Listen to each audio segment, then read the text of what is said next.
This is the Agoro Carbon Farming Podcast. Agoro Carbon Alliance is taking action on a global scale to reverse the effects of climate change by decarbonizing farming and restoring carbon to the world's soil.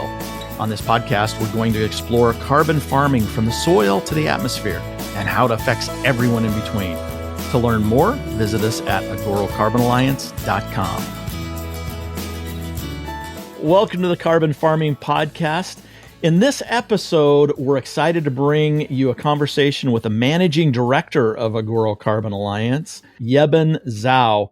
We'll be exploring the evolution of the agricultural carbon market, from the science that drives it to the strategies that ensure long-term success. We'll also dive into the importance of localized support for growers and ranchers across the United States and why permanence is a crucial factor in carbon farming.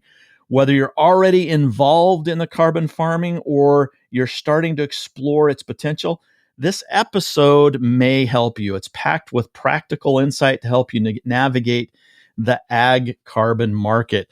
Dr. Yebin, thank you for joining us. You have a PhD in soil science and agronomy, which makes you very qualified. Tell us a little bit about, as managing director, what do you do for Agoro Carbon? Well, thanks, Scott, for having me. First of all, I have to say, growing up on a small farm in China, I have been really passionate about farming overall.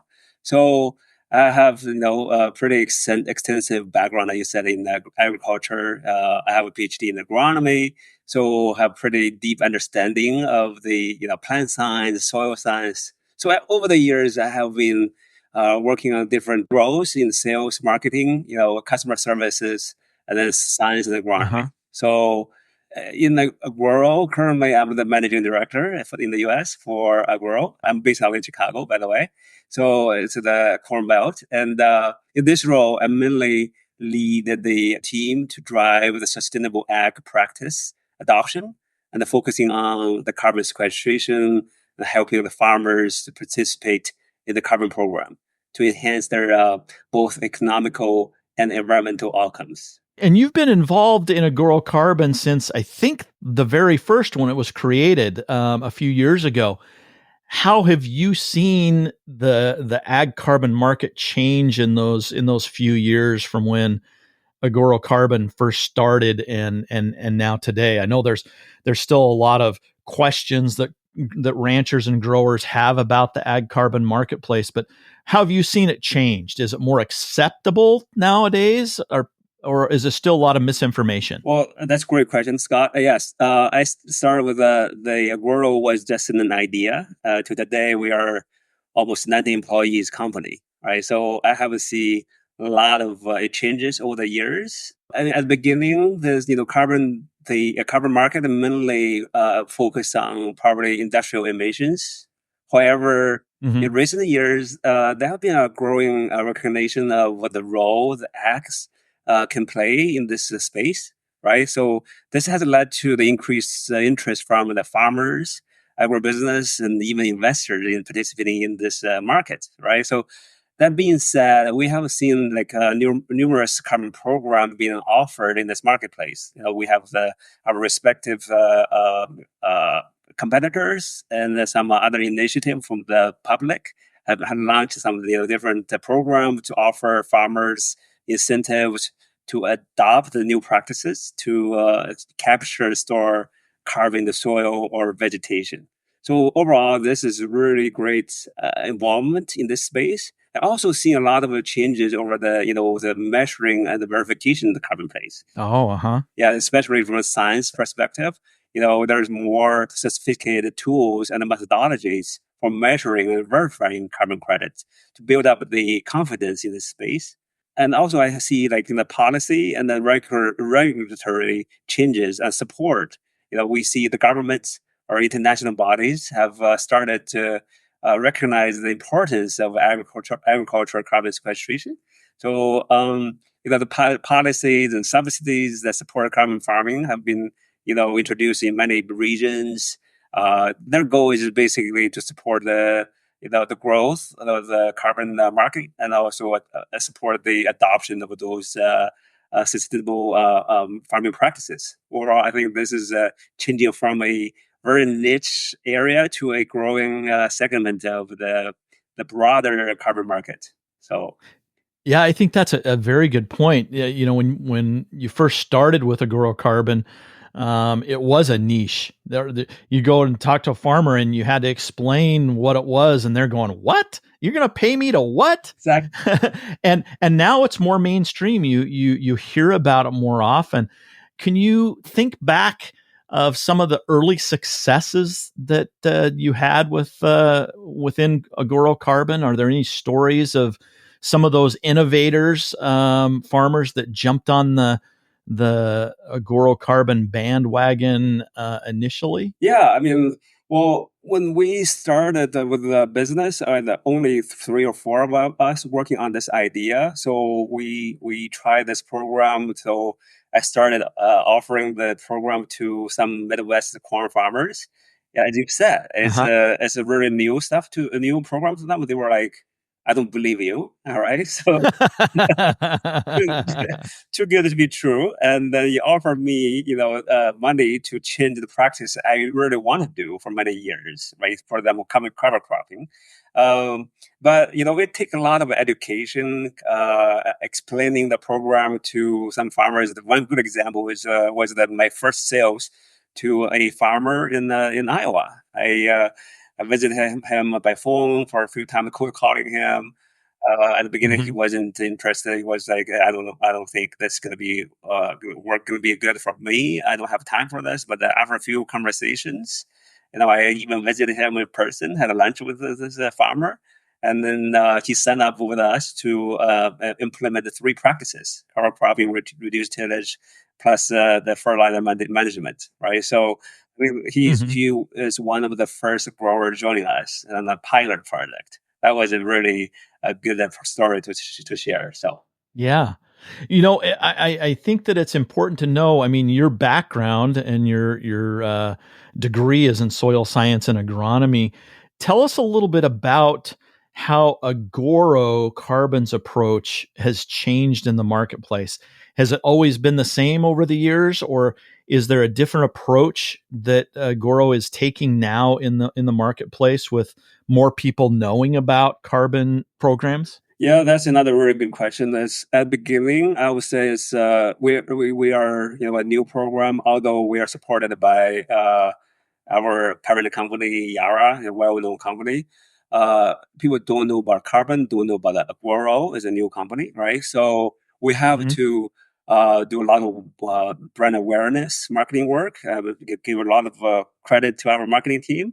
At the same time, I Mhm. would say we have to do a lot of internal adjustment, like according to the market dynamics, right? So over time, our strategy is still the core strategy is still the same. For example, we always put the farmers at the heart of our strategy. We would try to build a trust, right? The kind of farmers centric. That's our. We can't survive without the support from growers, right? So Mhm. that being said, we have a very big and very knowledgeable grower success team. We call it GST. They've been supporting the farmers, from the beginning to the end on how to implement practices, right? Make sure that the transition is seamless and successful. At the end of the day, we don't want to impact their bottom line.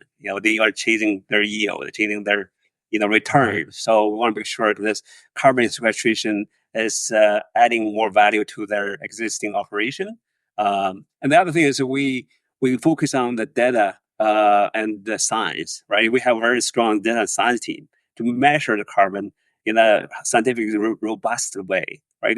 So today we've been using, for example, like satellite imaging, soil sampling design, sophisticated modeling tools to quantify the carbon. As you know, carbon is not something like fertilizer or chemicals. You can see it on a daily basis. This is Right. intangible, right?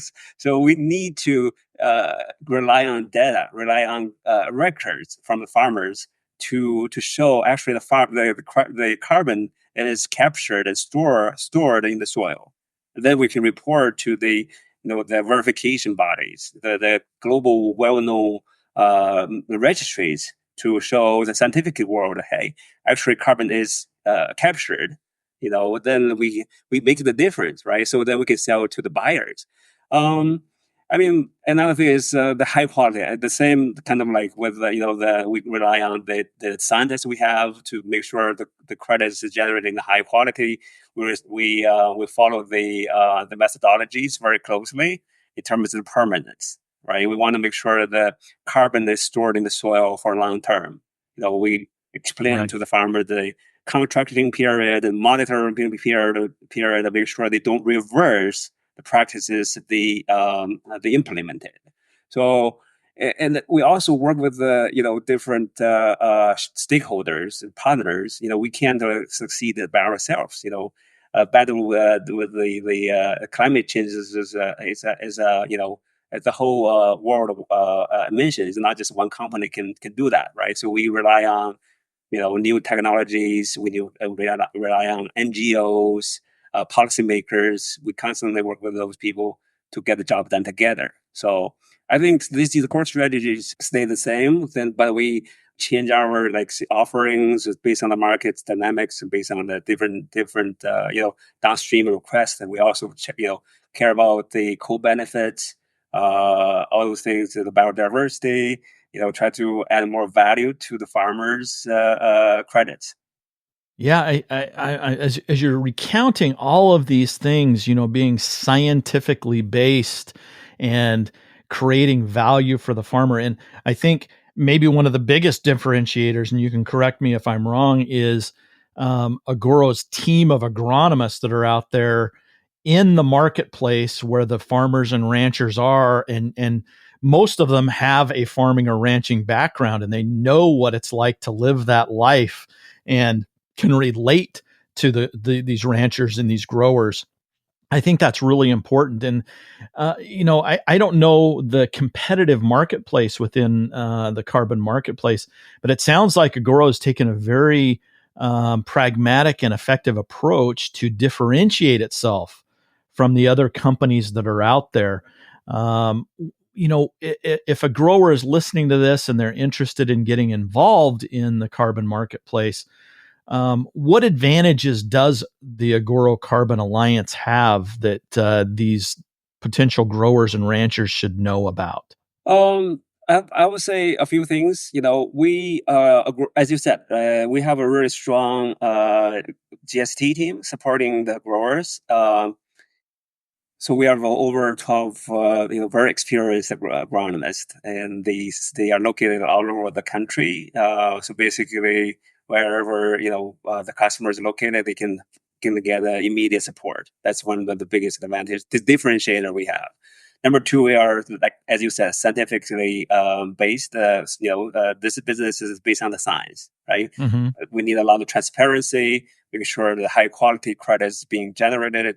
There are lots of misconception. The carbon is difficult to measure. I'm not sure it exists. I'm not sure the return is going to be there. Right? All those good questions. Right. Good questions. We ask ourselves at the same time, but then we constantly interacting with scientific communities today. We work with professors.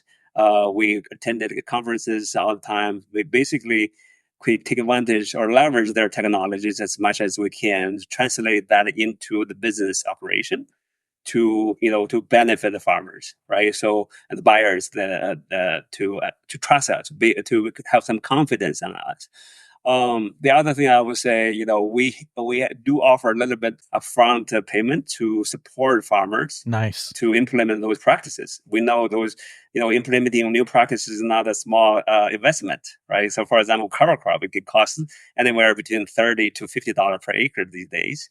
And, so we offer a little bit of upfront, investment to support them to make the changes. And then we can, succeed together. So all those things really, I think, we build the trust, we build the traction from the marketplace. We have succeeded. We have spent a lot of acres over the time. So that's a good reflection from the marketplace. So. The ag carbon marketplace has become more visible to growers and ranchers. They hear about carbon sequestration. but I'm sure there's still some misconceptions or common questions that growers and ranchers have. 3 or 4 years into this that you've been working on this, what are still some of the common misconceptions that ranchers and growers may have about this whole ag carbon marketplace? Not only the farmers, myself, when I just started, I have a lot of questions that, Yeah. And being a farmer, having a farming background, I'm sure you're thinking, hey, wait a minute, does this make sense? Exactly. But go ahead. I would say that a few common misconceptions, really, I can remember for now. Number one, for example, many farmers and ranchers believe that, carbon market require a lot of complicated paperwork, right?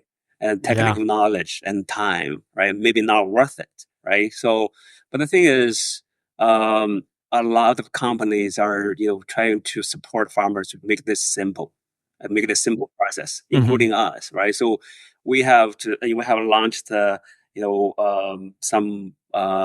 we give them very detailed directions, what record we need from Mr. Farmers when they sign the contract with us, right? So most of the record they need, they record anyway, basically, how much fertilizer they apply, for example, when they harvest their crops, right? Those are the basic information they should keep. So we just need them to just report to us for the verification purpose. And the other thing, like the financial benefits, is some people are saying, "Hey, carbon prep, is not the return, maybe not as big as people think, right?" So, well, I would argue the return can vary. So the very well managed carbon practices actually can generate pretty significant revenue stream based on our internal analysis. And then there are some farmers already, get paid from us over time, but for the prepayment. So additionally, these practices often lead to, they improve the soil health, increase the crop yield, right? So to me, those are the major benefit than, that's the carbon revenue, right? So if the soil health can lead to, like, say, your nutrient holding capacity increase, or you reduce the amount of water you need over time, right? So our labor cost, the benefits can really play a big role for the bottom line.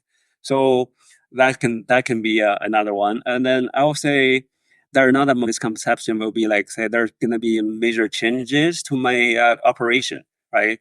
Require, like, really big changes, that going to disrupt my operation. I was like, well, that may be the case, but a lot of practice actually can be coexist with their current operation. For example, reduce tillage, right? So actually, you reduce the amount of labor work from your operation. You don't need to do that, and the cover crop can be another thing. But overall, cover crop is try to build your soil health, right? To make sure the soil moisture or nutrient can be maintained in your soil after you harvest crop, which is beneficial to your operation, to your soil. So I don't think that's a bad thing to the farmer's operation. It's just a matter of how we manage it. To that case, we have our technical team can support people to do that. I guess those are the common misconceptions so far, I think. So yeah. I'm curious, Yebin, in your role as managing director, do you also interact with the carbon buyer side? How has that changed over the years? Yeah, I mean, we have a commercial director take that leadership, leading that business. But I definitely work with them on this. But what I still see is a few things that there are misconceptions from them. Like, say, number one, all carbon credit are the same, right? Doesn't matter coming from trees, from industrial, or nature based. They're the same. But to us, carbon credits, vary very significantly in terms of how they are generated, the additionality, permanence, like co-benefits, right? So all those things, right? We report all those things, like they improve the soil health, improving the biodiversity, like we are doing these days to our project, right? So the ag carbon credit can offer like unique benefits which the others wouldn't be able to. So it's important for buyer to understand these specific attribute or quality of our credit. Um, and then the other thing is like they may see the carbon credits from ag maybe less reliable, right? So they think compared to the industrial, like capture, storage, the industrial emissions can be more permanent, or forest, right? If the tree they don't cut, they can be stored forever, basically, like stored there. So, but in reality, if you manage our ag carbon credit in the right way, and then we keep monitoring the practice don't reverse, I think this credit is going to be just high quality as the others. So maybe sometimes can be even better than the other credits. So and the other thing is they think ag carbon credits can be more expensive. Right now, the price is all over the space. I mean, all of the boards, and just the problem is we don't have a whole lot of credit issued from the ag side yet, right? There's no price, to compare, but um, ag carbon can be, competitive, very competitive, but the production cost can be a little bit high depending on the how we implement the practices, the cost of different practices the farmers need to put on. For example, adding seed into cover crop, those are expensive. So the cost of producing credits can be a little bit more expensive. But yeah, I mean, over time, we as long as the technology, like say remote sensing, all of the new technologies come into play, then the cost of producing can be lower. So yeah, I guess those are the major misconceptions. Yeah. I get excited when I'm talking to the Agoro Carbon team because we're doing the right thing for the environment, but we're also doing the right thing for the growers. We're helping them implement strategies on farm that can be more sustainable. It helps their farming practice. You look like you're always excited to talk about the ag marketplace. What excites you about this industry? What gets you up every morning? And this is a two-part question. So there's that. What excites you about the industry today? And then look into your crystal ball. Where do you see the market going in the next 5 years? Yeah, as I mentioned, I particularly enjoy working closely with the farmers and ranchers, right? As Yeah. I grew up on a small farm myself, so working with them is basically that's my passion. Yeah. Yeah, I especially if we do the right, what I'm doing is actually supporting farmers doing the right thing. I'll pay them to do the right thing through the carbon revenue. That's exactly that's exciting to me. It is also really incredibly rewarding, to unlock some, to see some of the environmental benefits. As we all know that they're like climate change, right? So farmers need to change their day-to-day practice then to keep more resilient to the climate change, right? So I see those things. I'm as a scientist, I'm very excited to see those to be able to join this company and working in this mission. I also appreciate that Yara has this vision to invest on us, right? So, in terms of the future market dynamics, I see a huge demand of the carbon credits and a huge demand for the changes from farmer side because of the pressure from the environmental side, the buyers of the grains, crops, all those things, right? So they wanted the farmer to change to the current practices, right? Some farmers are doing great things, some are still not adopting the right practices for so many different reasons, right? Maybe sometimes it's technical reasons, sometimes economical reasons, but I can see the interest level is getting bigger and bigger. um, so I would say I'm lucky to be in this role, and I'm lucky to succeed with the farmers, and help them do the right thing at the same time, to make some changes. So Yeah. Well, if you're listening to this and it's piquing your interest and you want to learn more, I think that's one of the great things that Agoro Carbon has done and the marketing team has done is there's still a lot of questions. And you're trying to decide, is this right for me? First of all, what is it? What do I need to do? Like you said, a lot of misconceptions. And you may have a lot of questions. And if you go to agorocarbon.com, there's just a library of things that you can research on your own. But probably even more important than that is the customer success team that you were talking about, Yebin. You can reach out and talk to a live person, someone that has a background in ranching and farming, that also has a background in agronomics, that can answer your questions. They may come to the conclusion that it may not be right for you right now. And so it's not a hard sell. They're not going to sell you something or sell you on a contract that isn't going to benefit you as the grower or the rancher. And I think that's one of the nice things that you guys have done from the very beginning is created that go-to-market strategy that we're going to educate first, make sure it's the right thing for each individual customer. And if it is, then you hold their hand through the entire process. You don't just sign a contract and walk away. And so I think Agoro Carbon has done a very good job, but we appreciate talking to you today. And like I said, if you have any further questions, you want to talk to somebody live, go to agorocarbon.com. Thank you, Scott. Thank you for having me.